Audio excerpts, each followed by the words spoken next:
ایک حدیث میں ہے، ہر جمعہ کے دن کثرت سے مجھ پر درود شریف پڑھا کرو، کیونکہ ہر جمعہ کو میری امت کا درود میرے سامنے پیش کیا جاتا ہے۔ جو جتنا زیادہ درود شریف پڑھے گا وہ مرتبہ کے لحاظ سے اتنا ہی زیادہ میرے نزدیک ہوگا۔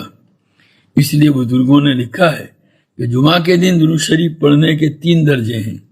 ادنا درجہ یہ ہے کہ کم از کم 300 مرتبہ درود شریف پڑھے، درمیانی درجہ یہ ہے کہ 1000 مرتبہ پڑھے، اور اعلیٰ درجہ یہ ہے کہ 3000 مرتبہ درود شریف پڑھے۔ 3000 مرتبہ پڑھو تو نور علی نور، لیکن اگر کم از کم 300 مرتبہ درود تو پڑھ ہی لینا چاہیے۔ ایک آدمی نے حضرت مفتی اعظم مولانا مفتی محمد شفیع صاحب رحمۃ اللہ علیہ سے پوچھا کہ حضرت ہمیں جمعہ کے دن کتنی مرتبہ درود شریف پڑھنا چاہیے تاکہ ہم یہ سمجھیں کہ ہم نے نبی کریم صلی اللہ علیہ وسلم کے ارشاد کے مطابق کثرت سے درود شریف پڑھ لیا ہے؟ تو حضرت نے فرمایا 3000 مرتبہ درود شریف پڑھنا چاہیے، اور حضرت کا بھی یہی معمول